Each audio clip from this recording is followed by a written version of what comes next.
Good morning, all of you.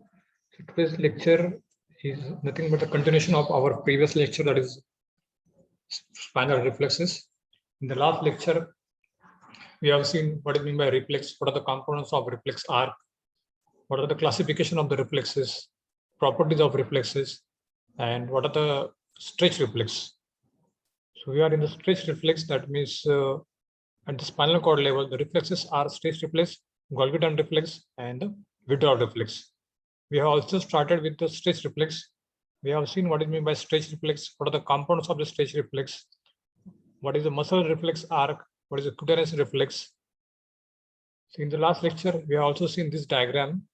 The number one is nothing but the sensory afferent arising from the nuclear bag and nuclear chain fiber, center portion, the sensory receptor, which terminate over the alpha motor neuron in the spinal cord, and this alpha motor neuron causes the contraction of the extraphyseal muscle fiber.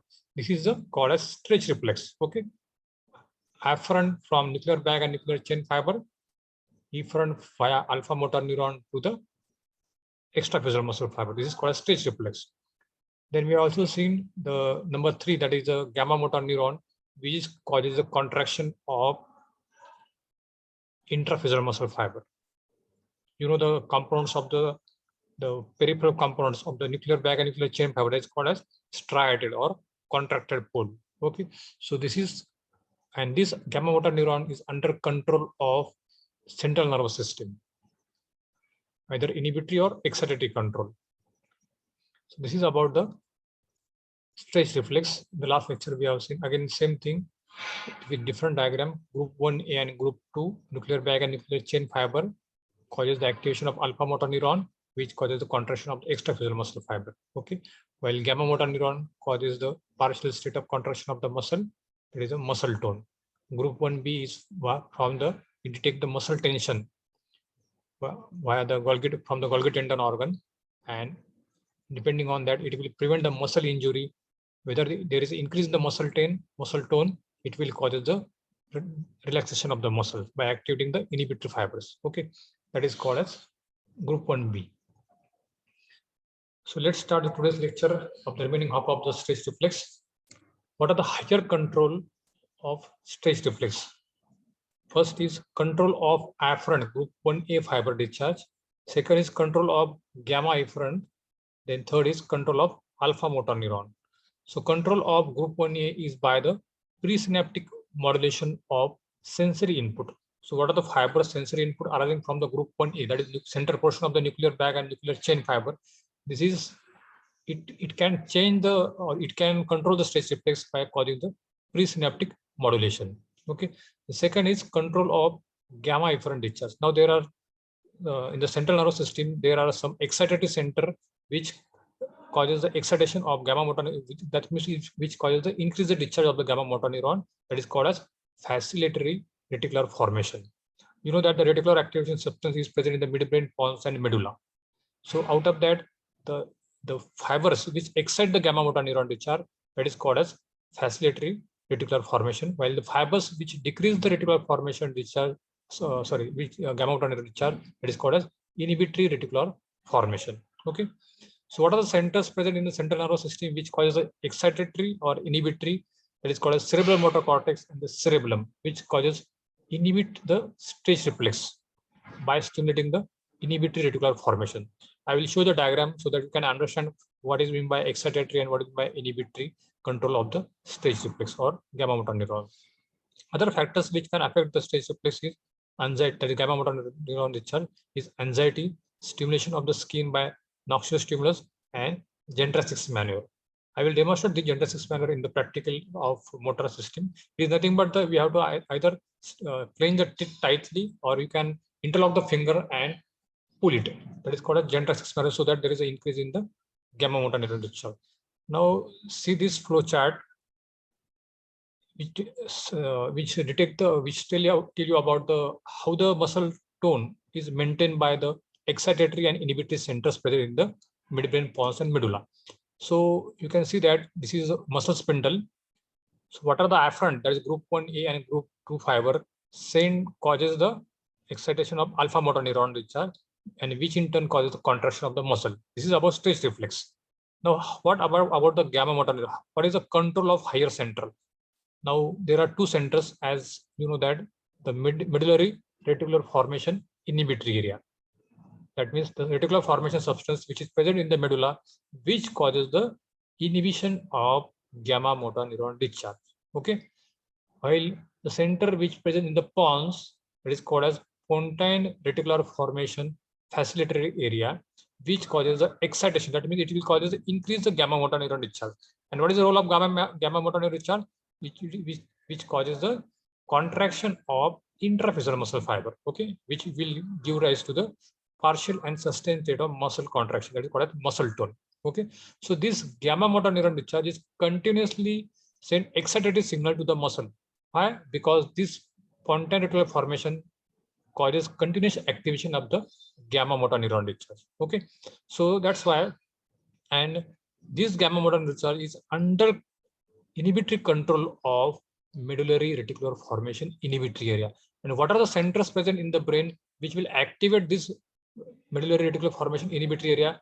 That are nothing but the motor cortex, then basal ganglia, and the cerebellum. Which part of the cerebellum? That is the anterior lobe of cerebellum. For that purpose, you just remember that medullary reticular formation inhibitory area is activated by motor cortex, basal ganglia, and the cerebellum. So what happens if this area get activated? It will activate the medullary reticular formation inhibitory area, and which in turn causes the decreased gamma motor neuron discharge. Okay. So again, I will repeat. There are two centers present in the reticular activity substance. One is called as pontine reticular formation excitatory area, and the second is called as medullary reticular formation inhibitory area.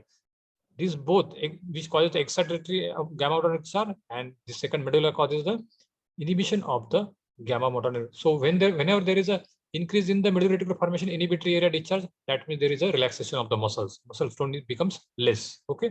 While if there is an increase in the pontine reticular formation facilitatory area discharge, it will causes the increase in the muscle tone in the muscle fibers. Okay. And alpha motor neuron is again under control of the one nucleus that is called as a lateral vestibular group of nuclei, which causes the excitation of the alpha motor neuron. So this is called as alpha gamma coactivation. So this is about higher control of stage reflex or gamma motor discharge. Control of alpha motor neuron, as just now I have told you that the alpha motor neuron is under control of lateral vestibular group of nuclei, excitatory signals, and which form the final common pathway for the motor discharge. Alpha motor neuron discharge excite the extraphyseal muscle fiber. So this is about the control, higher control of the stage reflex.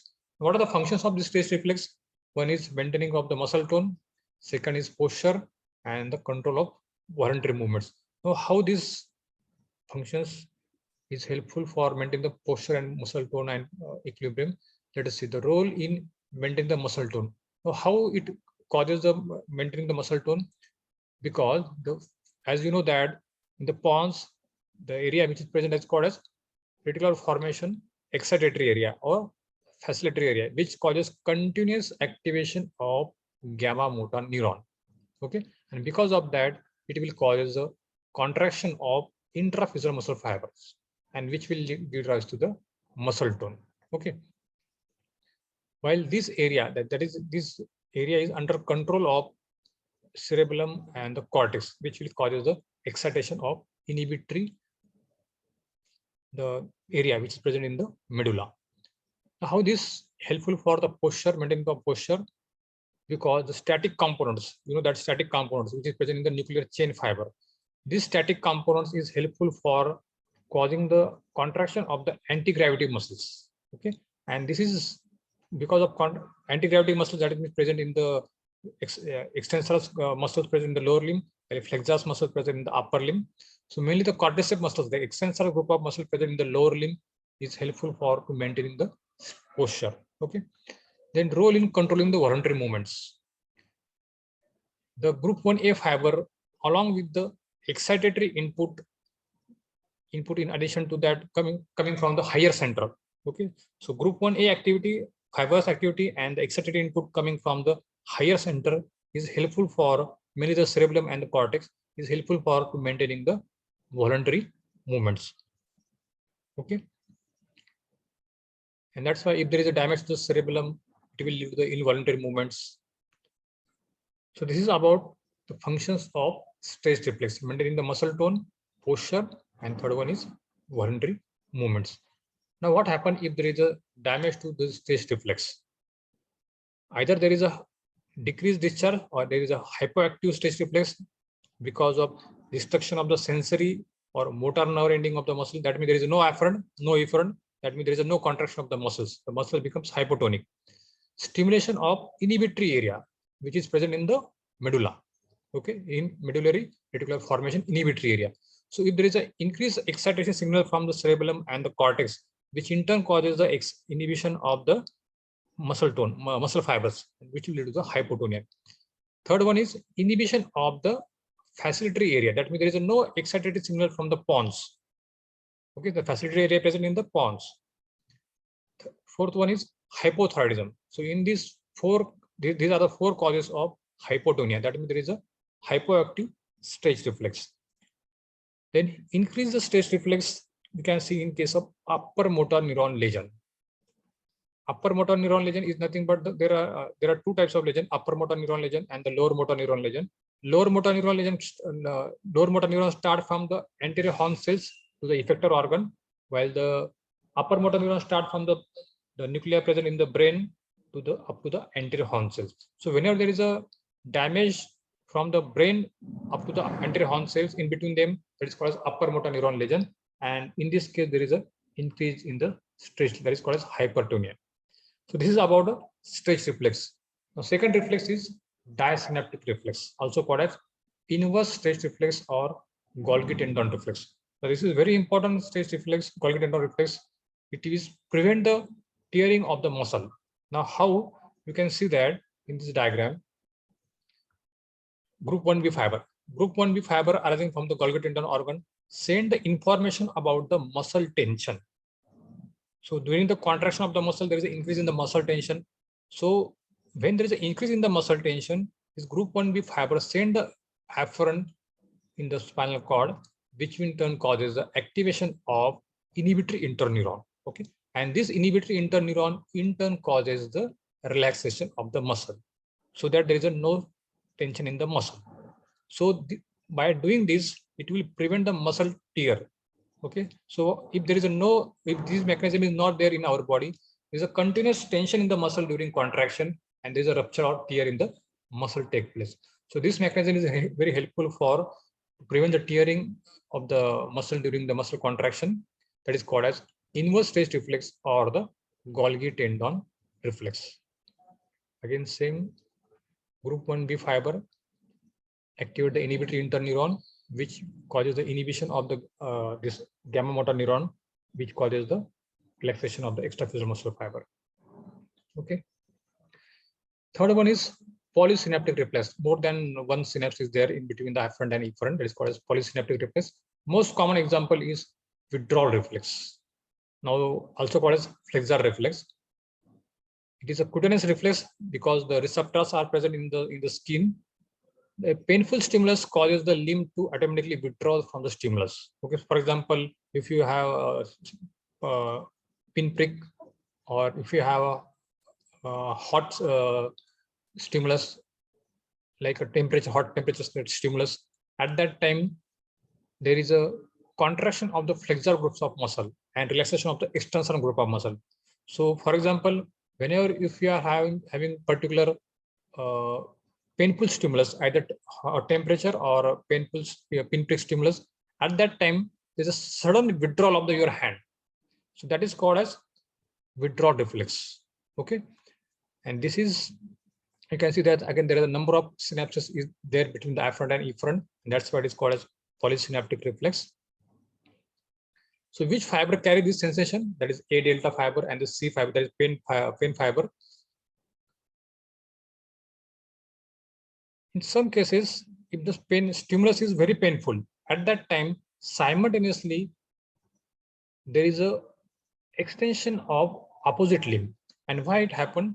Because of that impulse or that A delta and C fiber what the impulse carry to the same segment of the spinal cord, it will also causes it cross to the opposite side and activate the alpha motor neuron of opposite extensor group of muscle, and that's why there is a extensor of the other limb. So when it happens, when there is a strong stimulus, painful stimulus is very strong, at that time flexion of the same group of muscles, suppose you are giving a painful stimulus to the right hand, at that time there is a flexion of the right hand. Simultaneously, the painful stimulus is very strong, at that time simultaneously there is a extension of the opposite, suppose left arm. So this is to prevent the body from it is helpful for to prevent the body from damage. So when the stimulus is very strong, so same thing, this lead to the extension of the other limb, opposite limb, when the stimulus is very strong, and this is helpful for to prevent the body. It will prevent the postural support and balance, so that it prevent the body injury. So what are the special features of Woodward reflex, polysynaptic reflex? It is a protective reflex, prevent the body from various noxious stimulus. After discharge, when the strong stimulus is there, is a prolonged response due to the repeated firing of the target motor neurons. That is, it is because of the reverting circuit. It is one of the properties of the reflex. Crossed extensor reflex, again same, that is opposite limb, there is an extension. It is shift your body weight to the opposite limb. When the stimulus is very painful, there is extension of the opposite upper limb also and the lower limb also. That is called crossed extensor reflex. So in this diagram, you can see that this is cross extensor reflex. So when the stimulus is given to this particular arm, at that time is a contraction of the flexor group of muscle. This is flexor group of muscle and relaxation of the extensor group of muscle. So when when stimulus is very painful, at that time that signals cross to the opposite side, and it will activate the opposite. That means it will activate the extensor group of muscle and causes the relaxation of the or inhibition of the flexor groups of muscle. So you can see that there is a flexion of the same group of muscle, same limb, and extension of the other limb. That is called as cross extensor reflex. So it is very helpful for to shift our body weight to the opposite upper limb and lower limb, so that it can prevent our body from injury. So when the pain signals is very painful, at that time there can be occur the spasm of that local group of muscles. Inflammation of the peritoneum can cause abdominal muscle spasm. So these are the examples that can cause the muscle spasm. Very painful stimulus causes the spasm of the local group of muscles. Then inflammation of the peritoneum in the abdomen, again it causes the abdominal muscle spasm. So what are the clinical reflex, physiological and pathological? In the practical hours, we are going to require this classification, clinical group of reflexes. Superficial, that means in practical hours exam, you may have a question, examine any two superficial reflex. So you should know what is a superficial reflex or deep reflex. Superficial reflex are corneal reflex, conjunctival reflex, plantar reflex, abdominal reflex, and palatal reflex. Deep reflexes are knee jerk, bicep jerk, and tricep jerk. Visceral are mutilation reflex, carotid sinus reflex, and pathological are Babinski sign, mass reflex, clonus, and pendular movements. In the practical hours, I will going to explain all these things, how to demonstrate this superficial reflex, deep reflex, and the Babinski sign. So just to summarize the lectures of reflex, you should know what is the definition of the reflex, what are the components of the reflex arc, that is receptor, afferent, center, efferent, and effector organ. Then you should know what are the different spinal cord reflex present in our body. That is mainly the stress reflex, polysynaptic reflex, Golgi tendon reflex. So at least you should know these three reflexes: stress reflex, Golgi tendon, and the Woodward reflex. Then what are the properties of the reflex? This is again very important. What are the different properties of the reflexes? And applied part, that is what is meant by hypotonia and hypertonia. For that purpose, you should know the pontine reticular formation, excitatory area, and medullary inhibitory area. This two is helpful for maintaining the discharge, control the discharge from the gamma motor neuron, so that can be hypotonia or normal muscle tone. Okay. And these are some questions. Define and classify reflexes. describe in detail about properties of the reflex, enumerate the superficial and deep reflexes. Okay, thank you.